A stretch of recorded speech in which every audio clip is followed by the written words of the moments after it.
Today we're exploring 3 hidden and potentially dangerous places, each with their own interesting story, located here on the southern coast of California at Sunset Cliffs. First, we'll explore a Prohibition-era cave that was a notorious landing and storage point for illegal liquor shipments. Then we'll travel along the rocky shoreline through a series of caves to what some consider to be one of the most stunning sea caves in Southern California. And then we'll visit a historic attraction hiding in plain sight, just below where visitors walk every day. Today we're here at Sunset Cliffs during the king low tide, so we'll be able to see some places that you normally can't see. All right, let's check it out.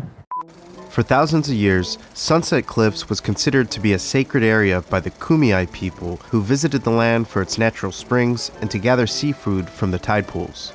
Around the turn of the century, Albert Spalding, a former professional baseball pitcher and founder of the Spalding Sporting Goods Company, used his fortune to build and develop the land. The most notable project was Sunset Cliffs Park, built in preparation for the 1915 Panama California Exposition, but more on that later. Our first stop is a cave rumored to have been used by smugglers during the Prohibition era in the 1920s. It's believed to have been the landing and storage point for illegal liquor shipments. It's said to have been used by rum runners who journeyed from the south or from motherships anchored offshore. There are 2 large entrances at each end of the point, recognized by their distinct stairways that lead up into the cliffs. The stairs lead into a series of tunnels that burrow into the hillside. Along the corridors are hollowed-out niches where candles were placed to light the tunnels. One tunnel leads to a previous exit point at the street level that has since been sealed. The other tunnel leads to a staging point where it looks like cargo was hoisted up from the boats into the cave. It's thought that this wooden beam had a rope wrapped around to lift up cargo from down below. Continuing down the tunnel leads to an area where the floors drop out below you, and it's important to watch your step and be aware of slippery surfaces from water and sand. The cave can be pretty dangerous to visit. There are known to be black widow spiders living here, and if you were to fall, there might not be anyone around to help. The cave is only accessible during negative low tides. Otherwise, it's possible to get stuck in the cave if the tide is too high, and with no lifeguards nearby, it wouldn't be a great situation. Now we're going to try to make our way back before the tide comes up. You're definitely going to get your feet wet coming here. Go straight down. So I've heard that this little lagoon is a tunnel that leads further back there. Oh, if you're underneath it? Yeah. We made it, man. Back to the rope. Back to the rope. Let's get out of here.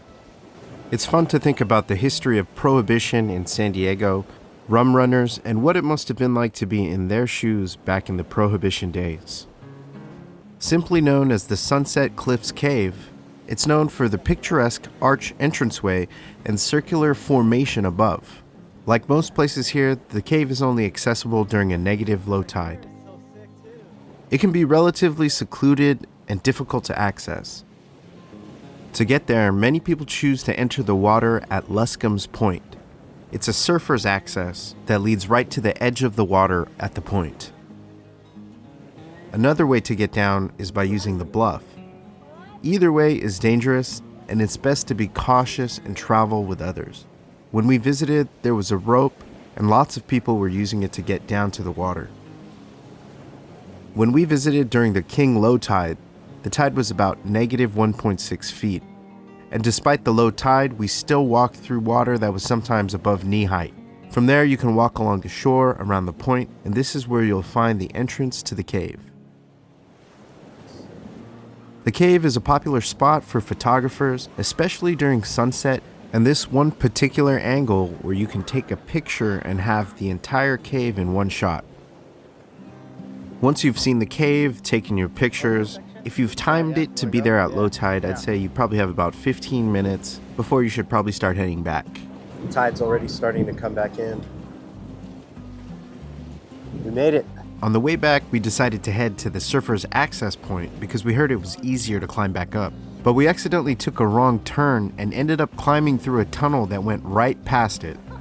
It was actually pretty fun climbing through the tunnel, although it was dark and wet, and we missed our exit point. You can't see where you're stepping, man. It's crazy. What the hell? I hope my car key still works. Use that ledge, yeah. Hold on to that. There you go. Watch your head. Yeah. After completely missing the surfer's access point and going around the other end of Luscombe's Point, we continued to explore, looking for our way back up. You get your heart kind of racing a little bit. I was just getting a little bit nervous with the waves coming in and out.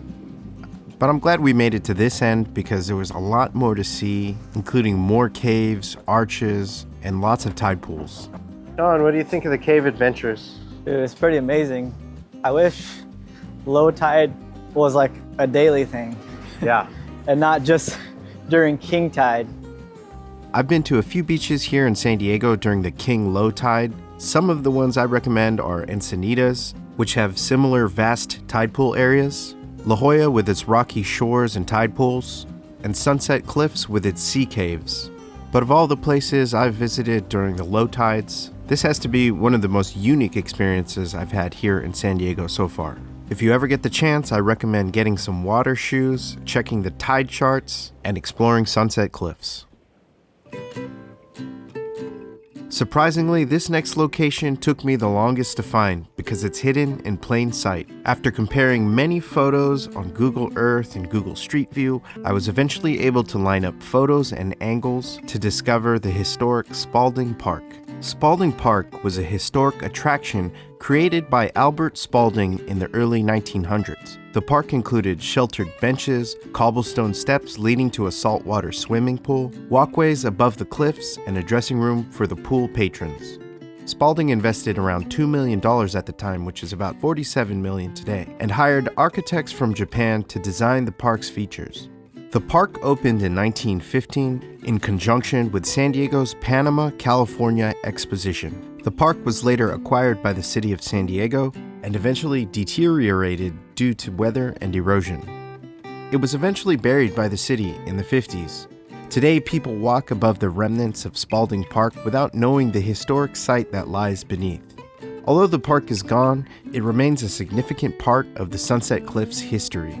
And it was the vision of Albert Spalding and his park that influenced the city to designate the 68-acre natural park for all the public to enjoy. Hey! Ciao bella! Ciao bello.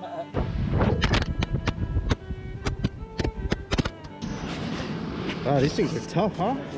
These things are built to be thrown off cliffs. Yeah, hang on, let me check the battery.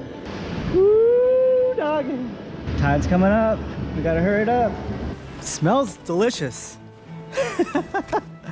Hopefully you know how the way back. Oh, there the stairs are. Man, I would have been dead if it wasn't for you, Mondo. Does it say no parking tow away? Why are you so sad? All that work for no alcohol. Yummy! You want to lick it? To learn more about San Diego, Southern California, and beyond, click right here. I'll see you in the next video.